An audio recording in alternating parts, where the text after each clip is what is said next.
Okay, this is my post-fight thoughts regarding Paulie Malinaggi versus Danny Garcia, or Danny Garcia versus Paulie Malinaggi.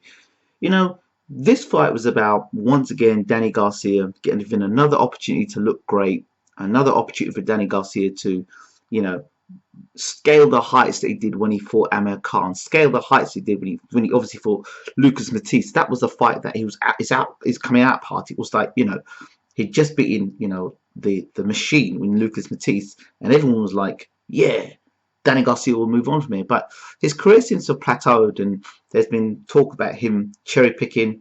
I call him now Danny the Gift Garcia, because, you know, he's had a few gift decisions, let's be fair. And the Malinaggi fight, let's be honest, Malinaggi, this was Malinaggi's retirement party. Malinaggi, we all know, got done by Porter. He's never been a strong welterweight, or even a strong light welterweight.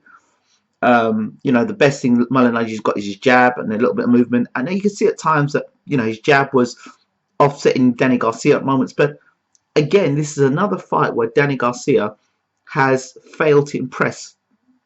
Yes, I know the stoppage, but I mean, it was unimpressive. He didn't, you know, dominate. He looked like a wild slugger at times, just swinging wild punches. Threw some good shots, but he just seems just very wild, Danny Garcia. He doesn't seem, you know, I didn't see a lot of him, you know, setting up using the jab and a lot more behind the jab. He looked big wild hooks all the time, trying to land his favourite left hook. You know, Malinaggi kept ducking in positions at times and leaving his chin out and his head in position where, you know, if Garcia had kind of doubled up the jab and put the right hand through, or you moved a little bit more, he would be able to, you know, nail Malinaggi and probably stopped him earlier. But all in all, another disappointing performance from Danny Garcia. I think Danny Garcia has hit a ceiling in his career, meaning that I kind of feel Garcia has, he is not getting any better. He's doing nothing different to what he did against Amir Khan to now what he's doing against Paulie Malinaggi. The stoppage, oh, I don't know. I kind of felt sorry for Paulie. It was almost as if Paulie had a conversation with the ref beforehand, before the actual fight, and said, look, if I'm taking too much of a beating, or I'm just taking too many punches, just stop the fight. You know, it was Malinaggi's, you know, retirement party. One big fight to go out on, and and to kind of get rid of the memory of the whole Sean Porter fight. I never expected Paulie Malinaggi to win this fight. I expected Paulie to, you know, lose, and for Garcia to win late stoppage, round 9, 10. I said round between round 9 and 10, or a wide points decision. So it kind of went along the lines of.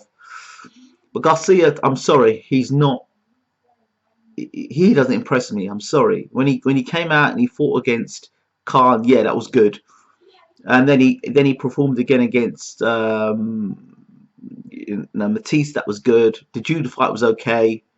But now it's just like, it just seems, I don't know if it's Angel Garcia that's not a good enough trainer to take Danny to the next level and polish him up. He looks like he needs help. Another guy that was on tonight was Keith One Time Thurman, again calling out all the top welterweights in the world.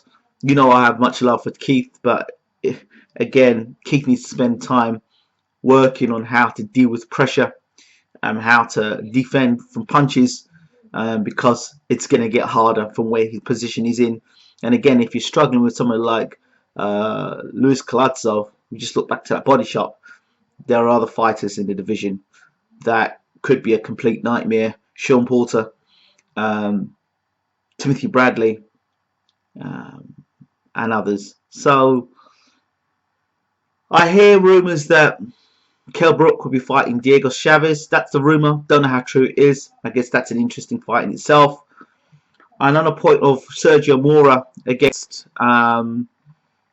what's his name, Danny Jacobs. It's kind of it's not good that Jacob says no, I don't want a rematch. You know, because I think Mora gave him, it was an exciting fight. Just to be honest, it was an exciting fight. It was his toughest fight to date with Daniel Jacobs, and I think Mora deserves a rematch. To be honest, it was an exciting first round. It was getting interesting in the second. You know, so that fight looks like either one of those guys, you know, knockout or be knocked out. So I think it's an exciting fight. Definitely, the first round is definitely one of the rounds of the year for me. But overall, a good night, fairly good nights on PBC. And Danny the Gift Garcia continues his career. Let's see what he does at welterweight.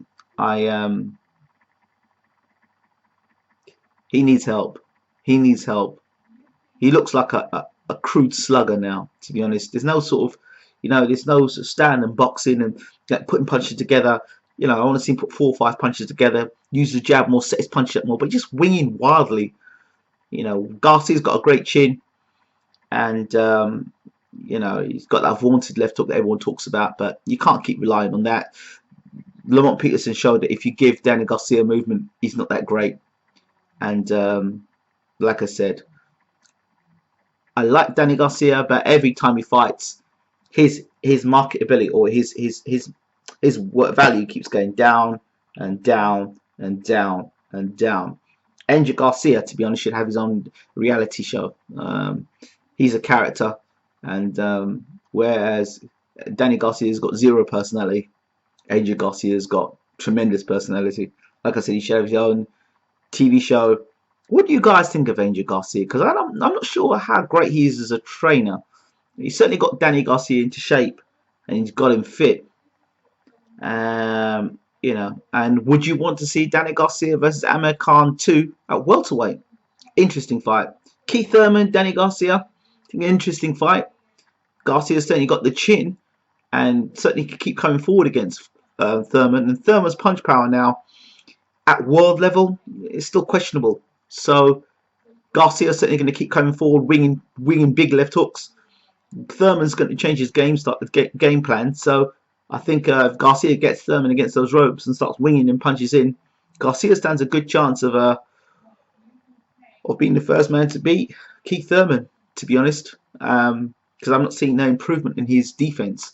But we'll see. Let's see. It seems a good fight. Anyway, don't forget to rate, subscribe, and leave your comments. Check out the live show I did with Tommy Coyle versus Luke Campbell, the post-fight on that. And check out the other interviews. This has been Ingram Johnson, Baylor TV. Thanks for watching. I'm out.